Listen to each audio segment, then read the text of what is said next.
Okay, I think we might be ready. Are we good?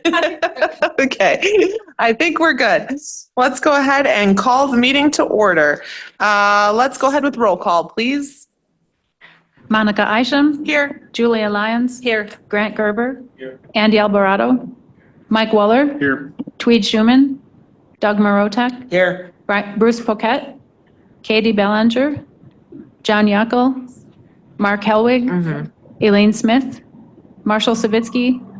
Here. Kathy McCoy. Marshall's online. Kathy McCoy. Yep. Bill Trepanier. You have a quorum. Thank you.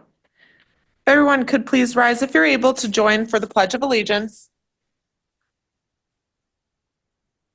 I pledge allegiance to the flag of the United States of America and to the republic for which it stands, one nation, under God, indivisible, with liberty and justice for all. Thank you. Can I have certification of compliance with the open meetings law? This meeting was noticed to the public and the news media as required by Section 19.84 of the Wisconsin statutes. Thank you. Okay, let's move on to the meeting agenda. Has everyone had an opportunity to review the agenda? And I already know of one potential change we're going to be making, but anybody else who has any suggested changes, let me know. Julia, go ahead. Okay. Joyce is online and has requested if she could go probably right before number 8, which would be the 12C. We'd be moving to just before 8. And then the rest of the Health and Human Services report can happen in order. Okay, all right, thank you. Does anybody else have anything that they would like to change or add? Okay. All right, hearing nothing else, let's go ahead to the next thing on our agenda, which is our public comment. Hi, yep, whenever you're ready. Just tell us your name and then go ahead with your comment. Hi, my name is Sid Schwartz, and I am working as a freelance reporter with the Sawyer County Record. Thank you for the opportunity to address you all. I have copies of my comments I can hand out when I'm done if you need some, you want to look at it. I'm the retired editor of the Gazette in Janesville. Before becoming editor, I worked for more than 20 years covering the police and courts beat. I recently moved to the cable area and started a subscription to the Sawyer County Record. While reading the October 30 edition, I came across an article about Sawyer County signing a memorandum of understanding with the Lakota Ray for the tribe to provide $50,000 to support this criminal justice coordinating council. Is that council or committee? In committee. I see it. Council. It's council, man. Someone just asked me that today too. The article indicated the tribe had one condition, that the tribal status of the jail inmates be noted on the jail report given monthly at the Public Safety Committee meeting. The article went on to indicate that tribal members have long argued that a higher percentage of inmates are tribal members, raising concerns that the judicial system may be leveraged against tribal members. That's the wording of the article. After reading his article, I met with Rich Jackson, editor of the Sawyer County Record, and offered to begin research on an article examining this issue, and he agreed. So I'm working as a freelancer. I'm not an employee of the newspaper. I'm just a freelancer, retired guy. I started with data from the monthly jail reports delivered to the Public Safety Committee. So far, I've collected 6 months of data, which show the average number of Native American inmates is 37.8, or 66% of the jail population. This closely matches the racial breakdown of Sawyer County criminal defendants screened in 2017 by Justice Point as part of their jail screening and assessment project. I went to the U.S. Census Bureau to get population numbers for Sawyer County. They show Native Americans make up 16.3% of the county population in 2020, while whites were 77%.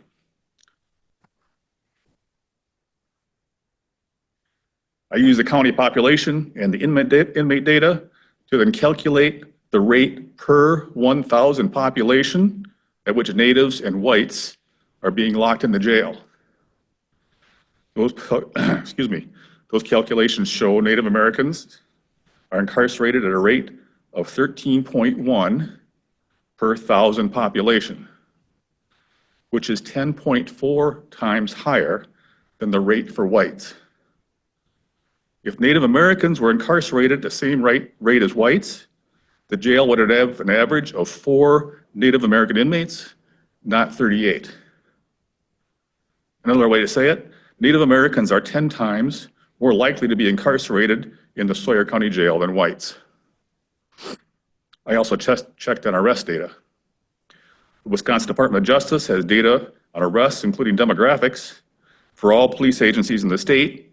I gathered arrest data for the Sawyer County Sheriff's Office and the Hayward Police Department for 2021, 2022, and 2023, which are the 3 most recent years of data available from the state.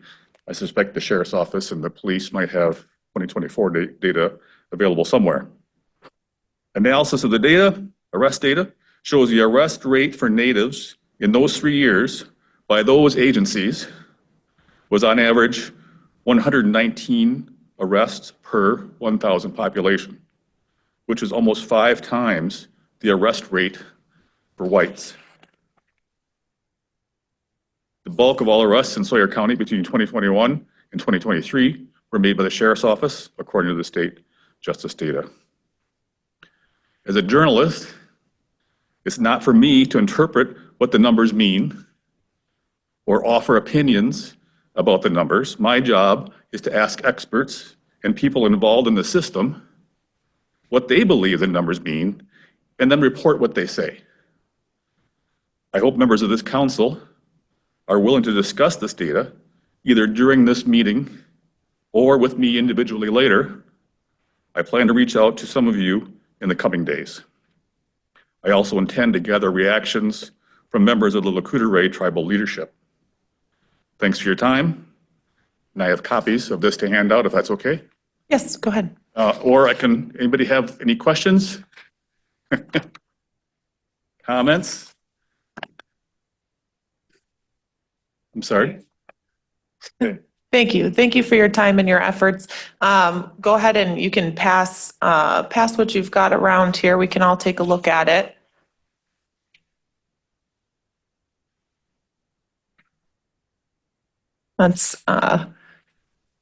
We can take it too and pass it if you Yep. want to do it that way. Yep. You want to just hand maybe Julia the rest of the stack? Yep. Want to hand her the rest of the stack and then we can just pass it around. I can take the rest of the stack and just pass it around. Whoops. Thank you. Thank you, Being Mr. that we're Ford. all sitting close, thank you.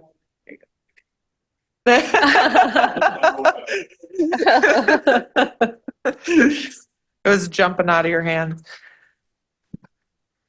Thank you for coming down. We appreciate your time. Okay, and I do believe that we have the MOU on the agenda. Yes, we do have that, yep. Mhm. So- Go ahead. Middle one. This way, okay.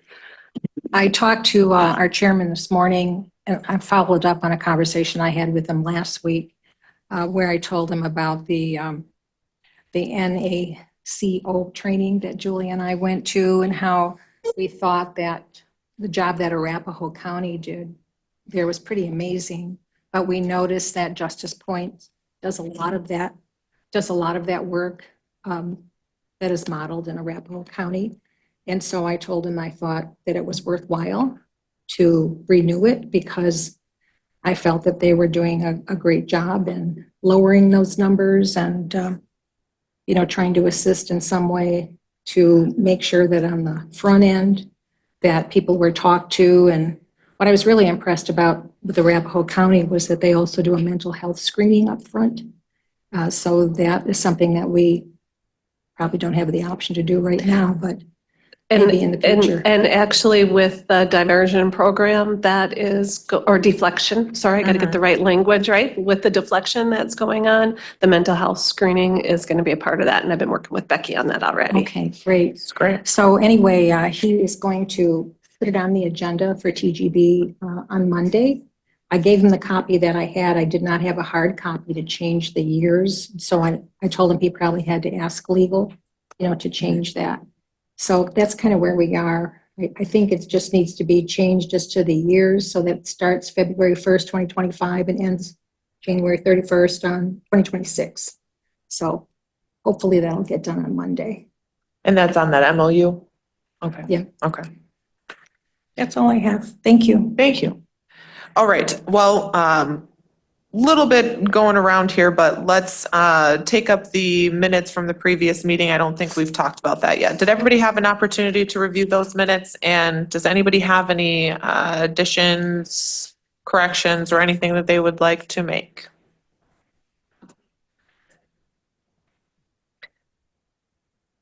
See if it went. I can give you mine because I already. Oh. That's gonna be one of like 1,000. I'm warning you all right now. I cannot shake this time of year. It's just rough. Thank you. Oh, There you go. so much. I appreciate that. Usually I do travel around with a little tissue box, just nothing seems to help. Okay. Hearing no other changes or any corrections to the meeting minutes, they'll be approved. Oh, we didn't motion. I keep doing that because every board does it differently and I go from one board to another. So in this board, we do motion to approve the meeting minutes. I will motion to approve the meeting minutes from what month? February. Second. Thank you. We have a motion to approve the minutes in a second. All those in favor? Aye. Any opposed? Okay, motion carries. Thank you all. Okay, 12C. let's go ahead to 12C, which is Joyce, so that she can give her report, and that is Health and Human Services Public Health Report.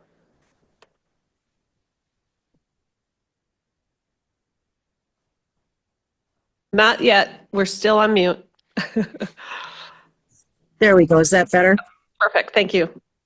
Thank you for letting me go early. I'm at a conference and I'm kind of running between classes here. So I just wanted to give a quick update with the peer recovery program.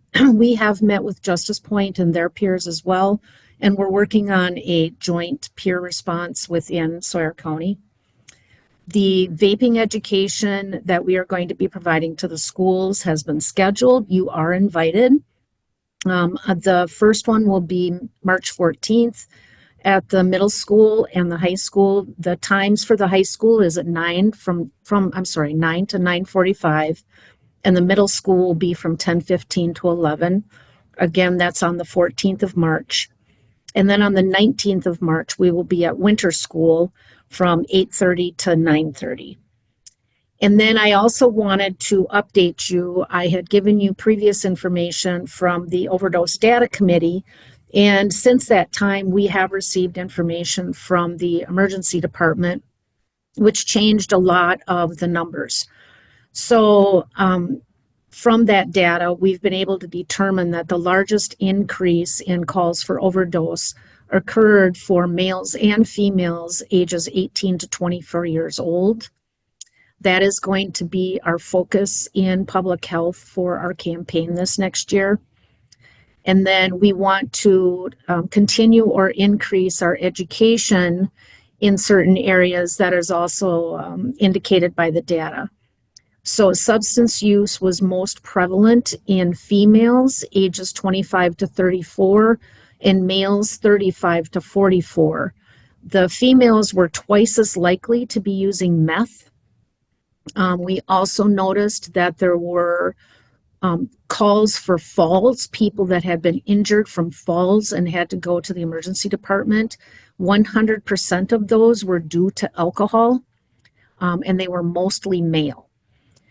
And then when we looked at suicidal ideation and substance use, it was highest among juveniles, females, ages up to 17 years old. They are most likely to be using over-the-counter medications. And then also females 55 to 64. And then behind that was males 35 to 44. So we will be continuing our suicide education campaign this year as well. From the data, It appears that we have a lot of polysubstance use going on. So meth is being used with heroin and also with fentanyl.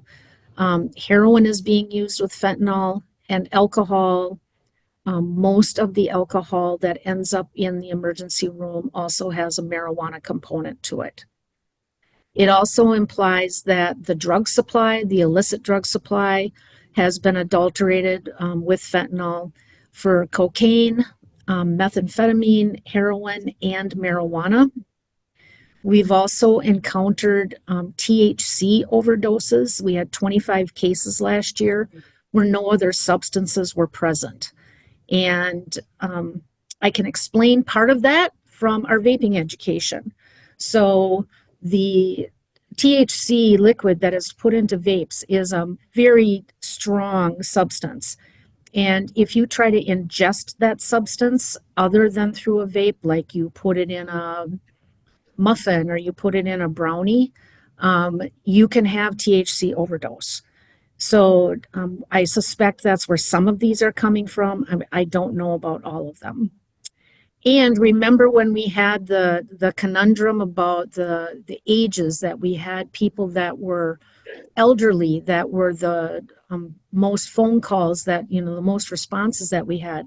It turns out that is because people who are over 35 appear to be more likely to call 911, and those who are under 35 are more likely to go straight to the hospital.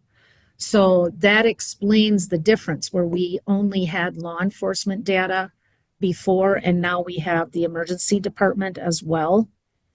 So I do just want to add another side note here, that we had more than 170 alcohol overdoses in 2024. Almost half of those were also using marijuana at the time.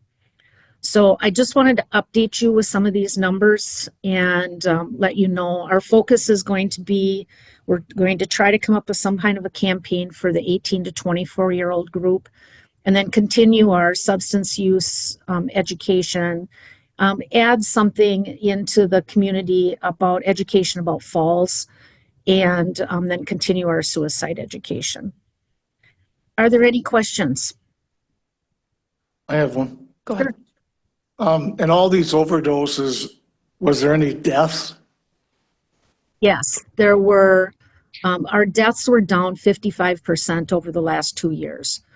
So the state of Wisconsin reduced deaths over the last 2 years by 28%, and Sawyer County has reduced deaths by 55%. Judge Smith? On your alcohol overdose, would you say that was from people who were what we used to call binge drinking? I don't know. I will say that the ages are a little older. And we do know from our meetings that some of these people are repeat customers. They have, been to the hospital more than once. But I really couldn't answer that question. Well, as always, thanks for bringing down the room. Those My job. are staggering data. Wow. When you put it into numbers, it really is, it kind of hits you a little bit harder. It really is sad. We are working on a flyer to put out to the community, that summarizes some of this information. We, of course, have to be very, very careful about the data that we provide because of HIPAA. We have a very small community. So that's why I'm using percentages more than just straight numbers. But we will be providing something to the community with this information. Okay. Thank you. Obviously, education is the best way to combat things like this. Go ahead. Might be something to think about putting on the billboards in the future. Mhm. People see that compared to, say, a brochure. Right. Right. Yep, and we've got multiple plans for advertising, so we should Yeah. get there. Yes. Thank you. Yes. Well done. Thank you, Joyce. Thank you very much. Wow. Oh, excuse me. Okay. Okay. It's hard to move on after that. Okay, so next on our agenda is the debrief on the Peer Exchange Conference. Okay, well, one of the things that we just made note of now while listening to Joyce was the importance of data. So as Judge Smith noted, one of the key things that our takeaways when we were at Arapahoe County is the amount of data and the way they were able to slice it and be able to analyze the data and bring it back for the committee to then have conversations about. So we've started that obviously a little bit with public health, but there are other data points that would be good for us to slice and dice and work through. And so part of what we did when we were there was they wanted us to work on a strategic plan. And I can let Judge Smith kind of talk through a little bit of what she learned and key points. And I'm going to make this just a little bit bigger. But, and then we did get some things put down on paper, and obviously a strategic plan needs to happen with all of us together, but we needed to come up with a starting point for us to even get to that. So I'll pass it over. All right, thank you. So what we put together, Julia and I, was just a draft plan. What we did find out is that there are national standards for CJCCs, and we did not know that. So that is one of the things that we thought we would work on with everybody's agreement. And then we've realized that we have to change our bylaws so that they incorporate the national standards. And most of the CJCCs seem to have a coordinator. And so there's the question then, okay, if we had a coordinator, how would the person be funded? And would it be full-time? Would it be half-time? And what kind of things would they be doing? And then there's the creation of the job description. That would be one of the deliverables and that number one. But and then the last thing we thought about was maybe to engage the community more, be more proactive, to kind of invite them to the meetings and let them know what we're working on. If we, put a little publication, I don't know, in the newspaper or something. But this is something for all of us to kind of decide on and talk about.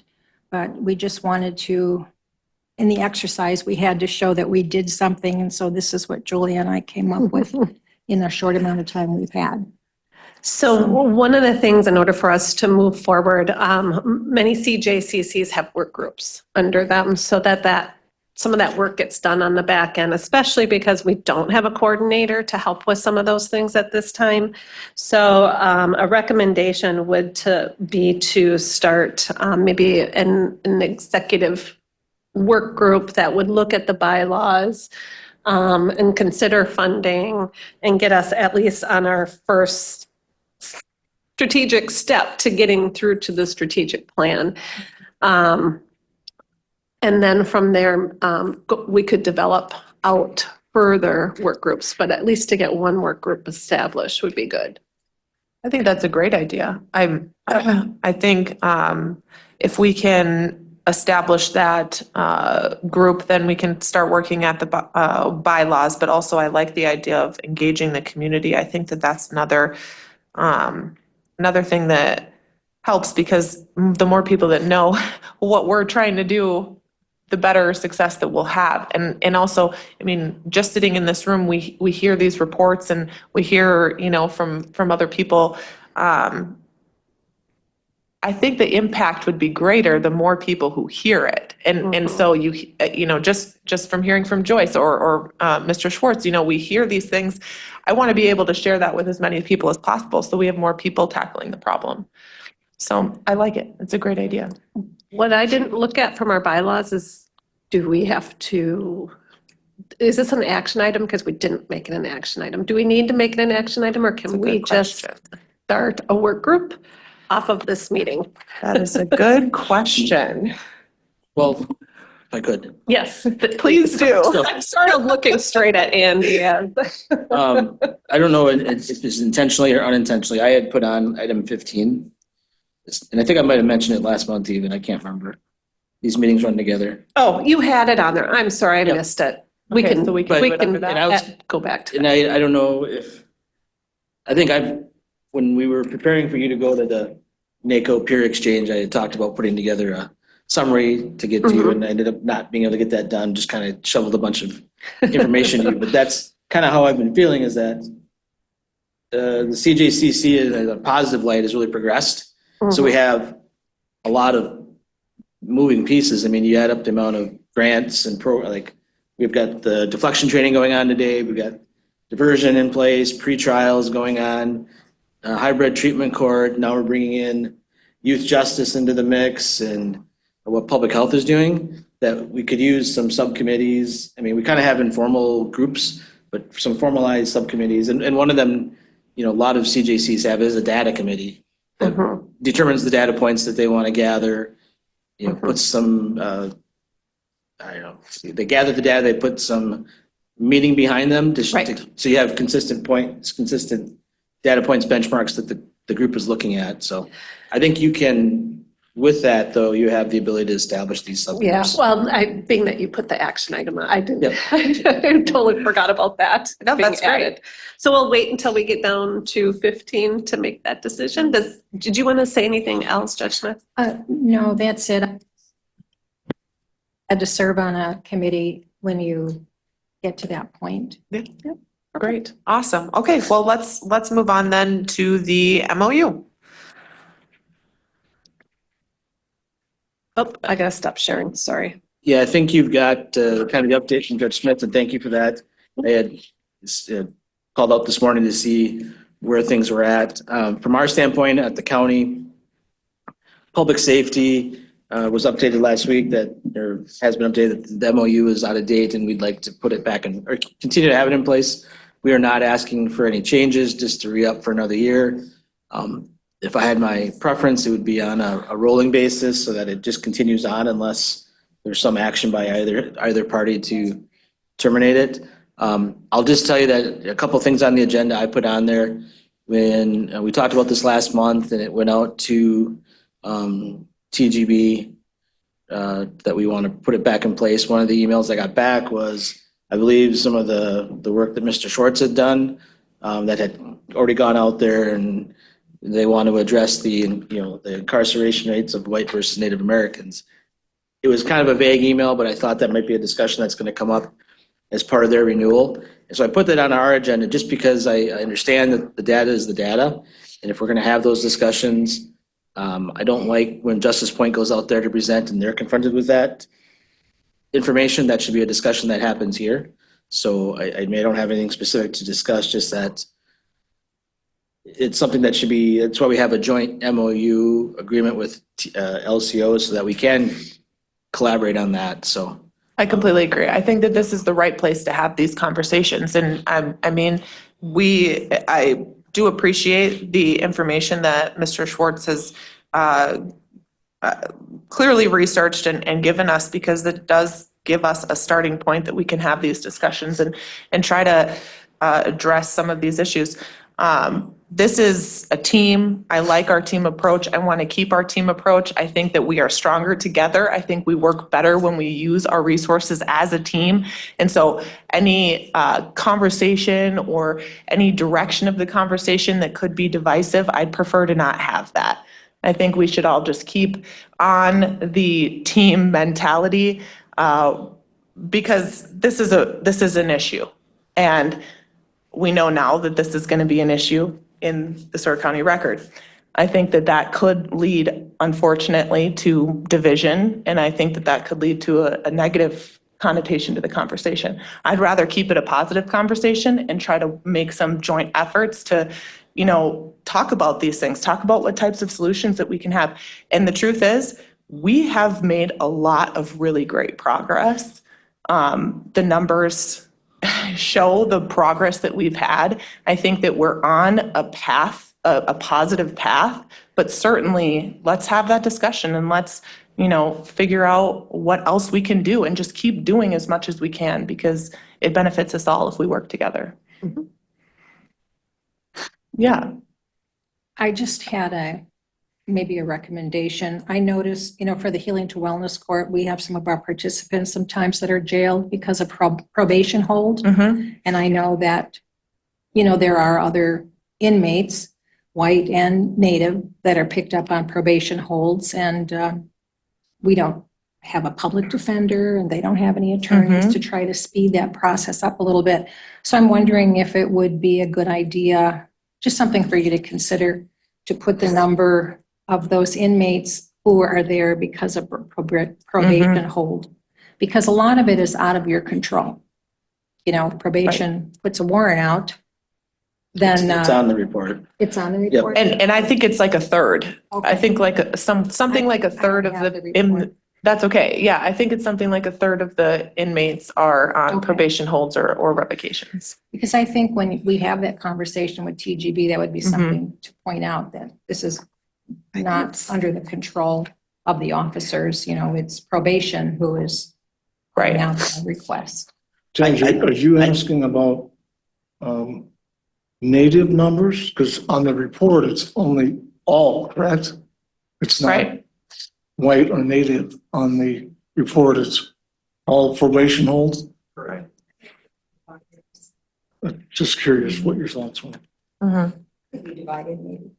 Pretty consistently, a third are typically pre-sentence, a third are probation holds, and a third are sentenced. That does change sometimes in numbers, but pretty consistently, historically, that's what it's been.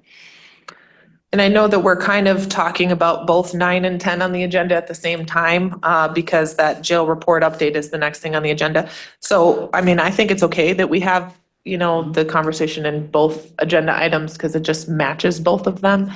Yeah.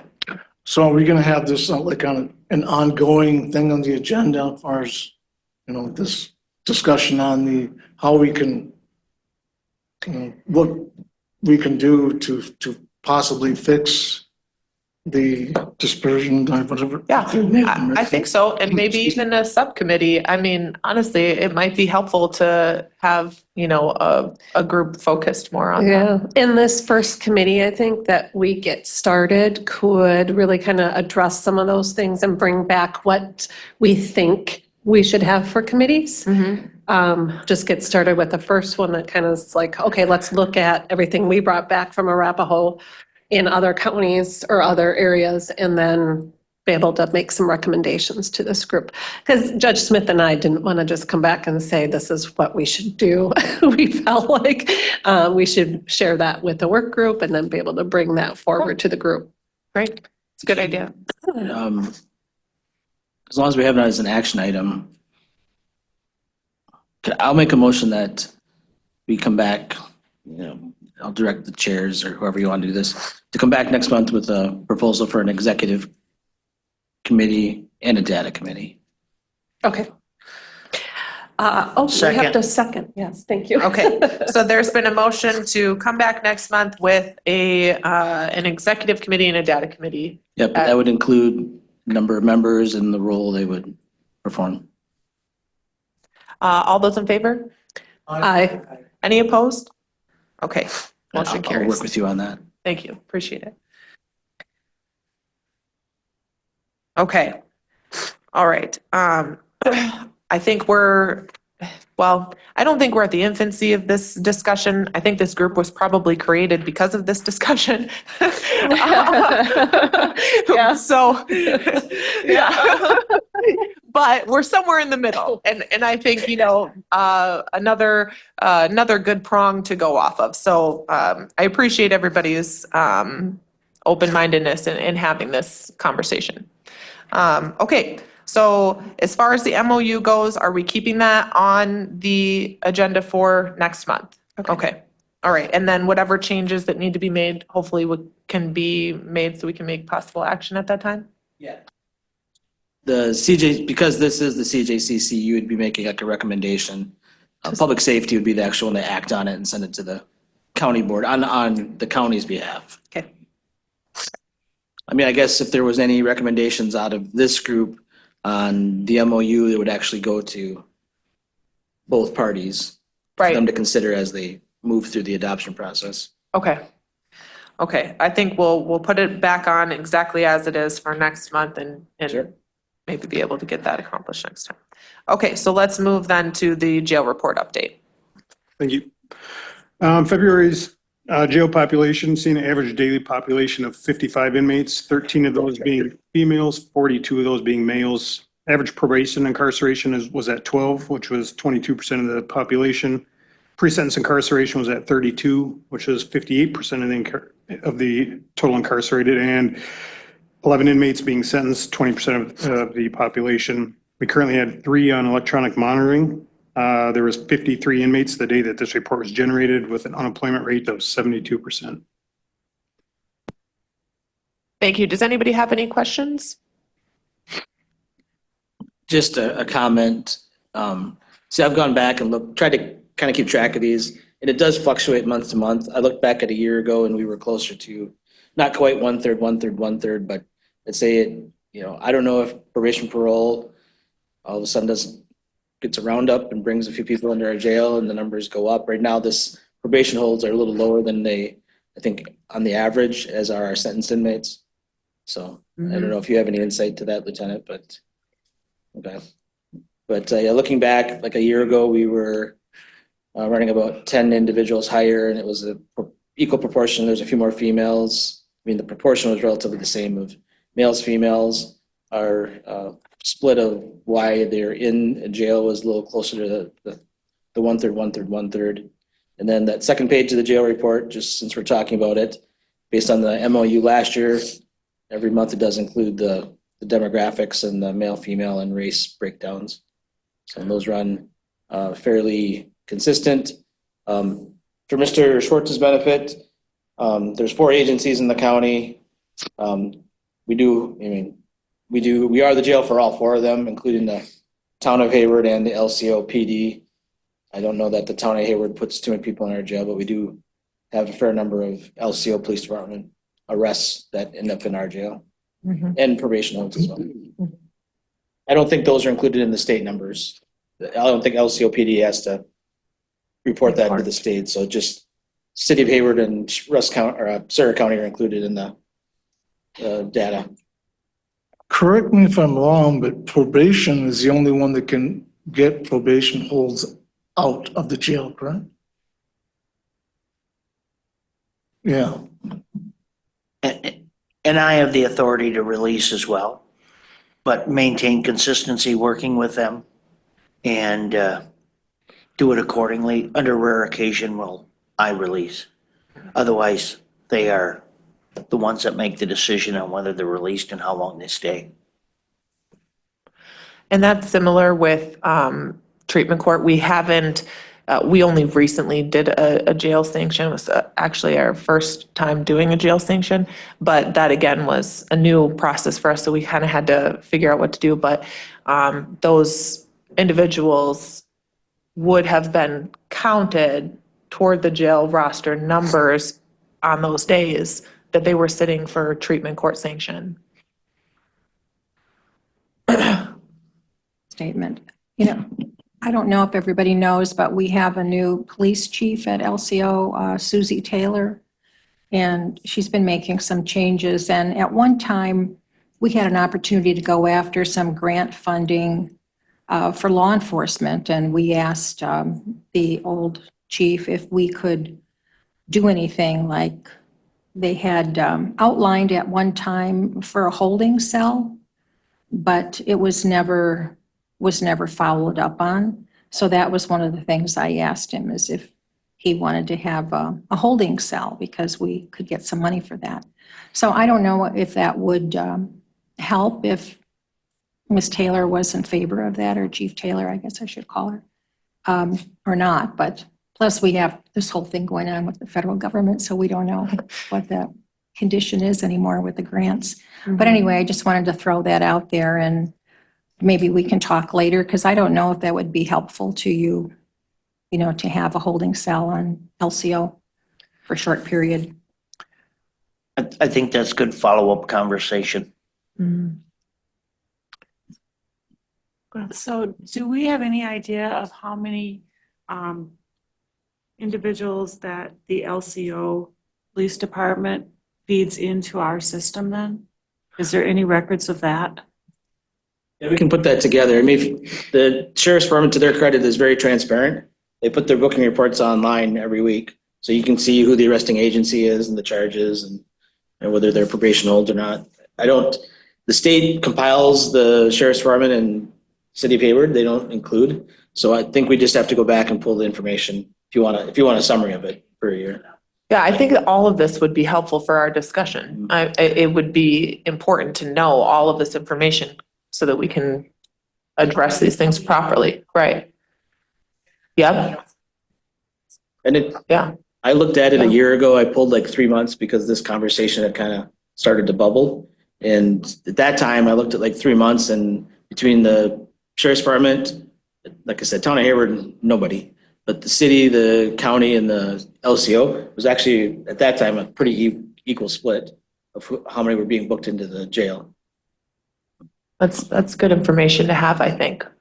Go ahead. We can, for next month's meeting, we can put that together. You want to go back 3 months or a year, or how long do you want to go back? 24. 24? Yeah. Okay, we can do that. 24 years, yeah. 12 months. That's open. Another part of this, that, it is more what I see on my end is the issue with attorneys. I think, and Judge Smith, you brought this up, but there is backlog being created, not just because courts are bogged down, but because of the lack of attorneys in this area. Our Spooner Public Defender Office shares that office with 3 counties, and it has 1 full-time attorney for 3 counties. And that is a brand new person who I met this month because of the high turnover rate. They also have retired Attorney McLaughlin, who has now had the pressure of taking on so many additional cases, and he's already retired and working part-time. So it's really hard to get cases through the system when we're setting things out to find attorneys. And that has become one of my more complex issues because, I will, and I believe Judge Ackle does this as well. Anytime that an attorney wants to appear via Zoom, they are allowed to, because anything to get more lawyers up here helping with our caseload, I'm all for. That has led to some issues though with the people who would need the services of public defender because they usually would prefer them to be here in person. So we come up to that issue weekly. And I have been setting cases out, unfortunately, to another month because we just can't find lawyers. And so that's another part of this question. And I don't know the answer to that either. More questions without answers, but we're working on it. I just had another update that I wanted to give everybody. I have like $95,000 in my budget for the public defender, and I was envisioning to be able to hire somebody on a contract basis who already had their law office set up. And that's not happening. Nobody applied for the position, but we're going to do a no-cost 1-year extension on that grant. And I'm hoping to post it again in other places and see if I can get some young, energetic person to be the public defender. Because I told the chairman that is some of the problem that we can't blame on anybody. It just exists. First, these people have a lot of trauma in their lives that, they get mixed up in addiction problems, get incarcerated. And the other part is that we don't have a public defender for our people. And I think that would help a lot. So just to let you know that we're working on it. Yeah, it's Try to get somebody hired. kind of in the process of a lot of things. I'm in Wisconsin, the 2 law schools in Wisconsin are both in the southern half of the state, Milwaukee, Marquette, and Madison. So, there's I don't want to go into all this, but there's bar privilege. You graduate with your law degree from either Marquette or from Wisconsin. You don't have to take the Wisconsin bar. So typically those individuals who are going to be practicing in Wisconsin go to Wisconsin schools because they don't want to have to take a bar exam, right? We do get a lot of attorneys from Minnesota. There's a lot of reciprocity that happens there with the Minnesota law schools as well.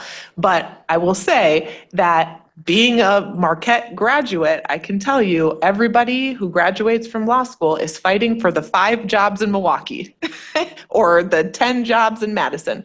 They aren't looking north of Highway 8.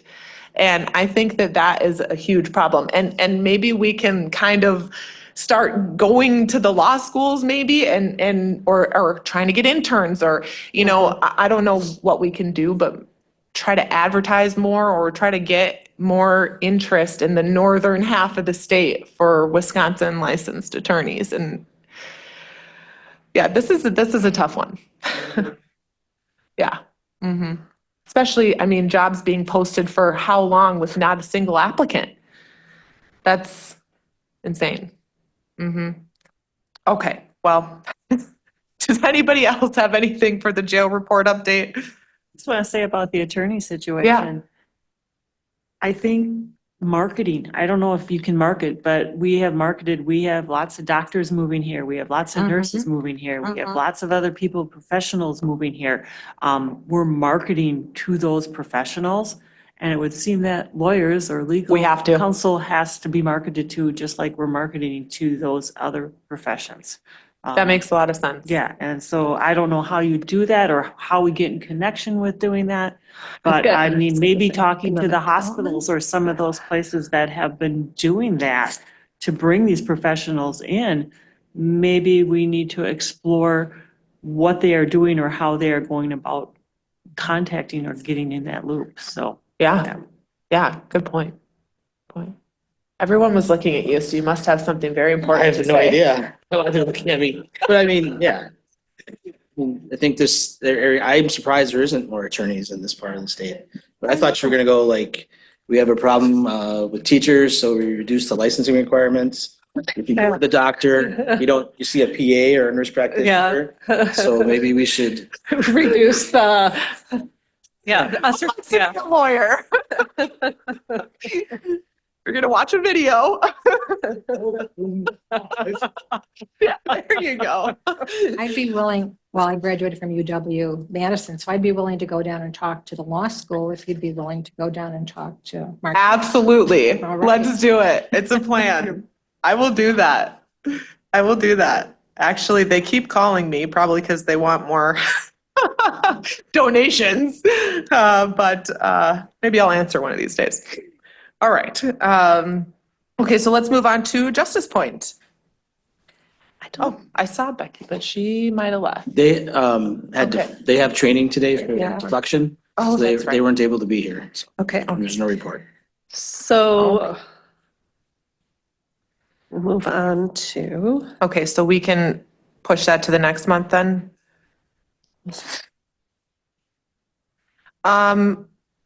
Okay, so I see that the recovery court was on the agenda under the Justice Point report. Recovery court's going really well. I think,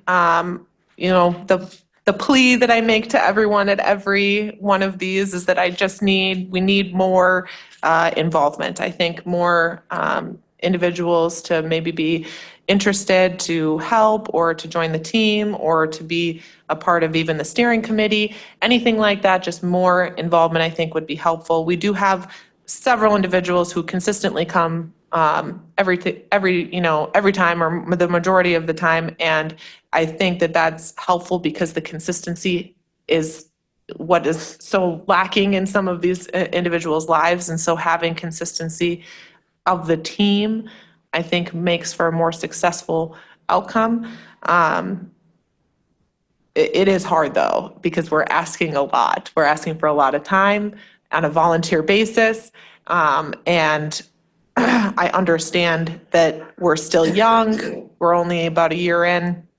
So hopefully over time, we'll just get more and more involvement. But the participants are doing well. We have several who are going and graduating up to higher phases every time that we have a session, which is great. Unfortunately, like I said, we did have to give out our first jail sanction, and I thought I was gonna chicken out.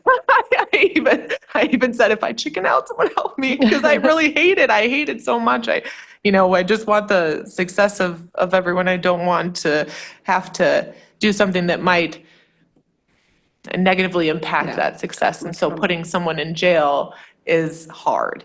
And we had to do it. I think it went well. I think that, well, I'm going to find out here in about 10 minutes because we have recovery court today.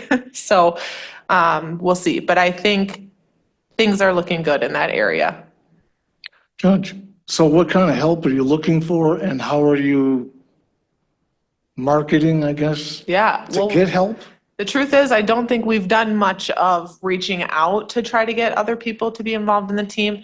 In the beginning, in the planning phase, which I wasn't here for, but in the beginning, in the planning phase, there was a lot more involvement. And then as we kind of started up the program, got the participants started in the program, and now it's more of a court prep and court.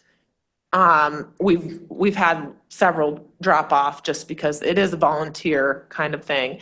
But we do need people to be a part of the team. So we have a steering committee that is basically around the policies, procedures, those types of things.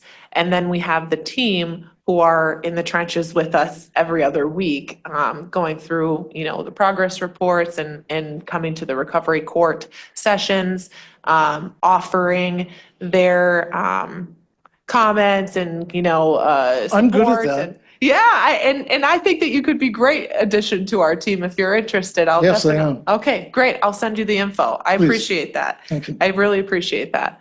Yeah, it's a good group to be a part of, but it is tough. Could you It's send that information to all of us? I can. Because we could all, who are out in the community, perhaps. Yeah, Exactly, okay. right, yeah, because I think, I'm a part of a lot of different things in the community. I know Grant's a part of a lot of different things. Everybody in this room is, so. Great. I will do that. Thank you for that suggestion. For sure, I will do that. Appreciate it. Okay. All right. We still have quite a bit to go through here. We have 7 minutes. So let's move to the Health and Yeah. Human Services. So, I think, ladies, we're not going to be able to do, so, I'll do the opioid settlement. Jess and Mary are here to do the sexual assault response team presentation. That's a 20-minute presentation. Typically, we have 20 minutes about this time. So we had a lot of discussion. So I'm hoping you guys can come back in April. And we can get that added. I am going to bring this up. We have already looked at the budget before, and it was brought back to Health and Human Services, and recommendation was to change. In treatment, we had MAT, and we didn't really know what the costs were going to be, MAT in jail.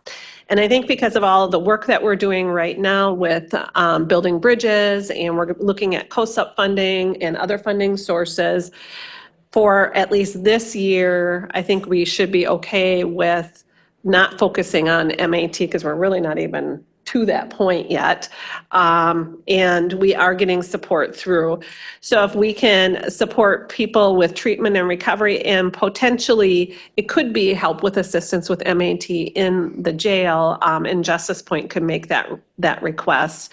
But we could use CPS, YJ, and Justice Point for helping support families and of people who are supporting people in recovery. So if they're taking on their grandkids, or their auntie taking on kids, helping to identify those people who do need additional support with transportation, childcare, clothing, food, those types of additional pieces. And then we could also include, okay, we have somebody who we need to help support in recovery or treatment that Justice Point is getting to us, and we could help through the jail that way. So, and so that's that, under that treatment, that's the 22.5 to give us a little bit of wiggle room to be able to use that funding in a way to meet people's needs. We might not even spend that amount of money this year, and when we don't spend off of some of these, we will be able to obviously rotate it into the following year and be able to re-identify what we need to move things forward. But in order for us to get this going to the county board and get it finalized, we do need to have action from this group. Do we make a motion to approve this budget and move it forward to the county board? Yes. that's Okay, what I'll we make a need. motion to approve the budget, Yep. the CJCC budget. or The opioid settlement funds budget. The opioid settlement budget. Can I have a second? Second. All those in favor? Aye. Any opposed? Okay, the motion to approve the opioid settlement budget is approved. Can I just bring up a point here? I'm looking under recovery and you've got sober activities, events for use and adults. Okay, wait, say that one more time. Okay, under recovery, Yeah. sober activity, events for youth and adults, okay? I would just highly encourage, I'm actually on the library board and they're working really hard to have programs for teenagers, okay? Because that's the area that gets missed and there's really no place for those teenagers to Right. go. And they've got a nice little core group started over there. Okay. I can't remember what they call it, tweets or something, I don't remember. But when I look at this line item, there is no summer school this year because of lack of funds within the school district. I know the library is trying to take up some of that slack. I think partnering with them for some of these activities, especially with your preteens and your teens, Mhm. would be a really fantastic opportunity. Great. So I would talk to them. I think they're very open. They're trying to grow those programs and they're trying to fill some of the gap that's going to be created because of lack of summer school this year too. So- Okay, wonderful, thank you. Got it marked down. Great. Well, do you want to give a 30-second summary going into youth justice update? Sorry, I know we ran long today. You can all blame me. I talk way too much. Okay, I will make this as quick as possible. So we did have somewhat of a delay on getting our truancy program position up and running. We did make an offer to one applicant and then they ended up denying the offer, so that made us have to start over. We are doing some interviews yet this week, hoping to get this started in April sometime. We did have a juvenile that I know I had brought up before where there was gun violence and one juvenile had shot another one. The juvenile who did the shooting was waived to adult court. And I hope this serves as somewhat of a message to other youth in our community that gun violence is not going to be tolerated and there are significant consequences for those choices. We have been working very closely with different entities within LCO to collaborate on working together. One is with Bajiki. We have a meeting next week to discuss how we can collaborate with our new programming and their grant that they have to work with at-risk youth. So we are very excited about that. We are also working with Ben Tran, who has been contracted through LCO to work on fentanyl overdoses. And it sounds like he's kind of tackling some different areas of concern. And so we have brought up working on truancy together and really educating the community about the importance of an education. And we're really partnering with LCO a lot in different avenues to work together on these things. I'm excited. That's great. Bring up, in truancy court at LCO, there are so many parents who don't understand and don't care about the importance of education. And we have referred some to ICW because it is a form of neglect. when you don't encourage your child to go to school so they can get an education. I mean, we have kids that are maybe in their junior year. I think there was one who's missed so much school, not those 10 consecutive days that they would be dropped, but overall, I mean, 24, how do you miss 24 days of school in a semester with the parents not knowing about it? And then we have parents who refuse to communicate with the school, don't come to court. We put a fine on him, he won't pay the fine. ICW doesn't do anything because they say the child's not in danger, but that's an interpretation. I think they are in danger because what are they going to do without an education? Especially one child has a medical issue that would require him to be under a doctor's care for the rest of his life. I mean, if you don't encourage that child to go to school, what type of work are they going to be able to get? So when you're talking to programs out at LCO, maybe talk to ICW? We have talked with them quite a bit on different areas of concerns, and unfortunately, they kind of have their set standards and what they follow, and we on our end were able to do maybe a little bit more because, I mean, the idea of this program is to ultimately keep kids out of the formal justice system. We want to get in there and work with kids before it gets to that level because research shows once they're to that level, they're more likely to stay in that level. So this is why we're putting so much effort at the forefront before any of this happens. And you know, I statute-wise, even on the county end of things, there's nothing that says, like, this is CPS neglect. I mean, CPS is in place for kids that are being significantly abused and neglected. And I absolutely understand the point that you're speaking to.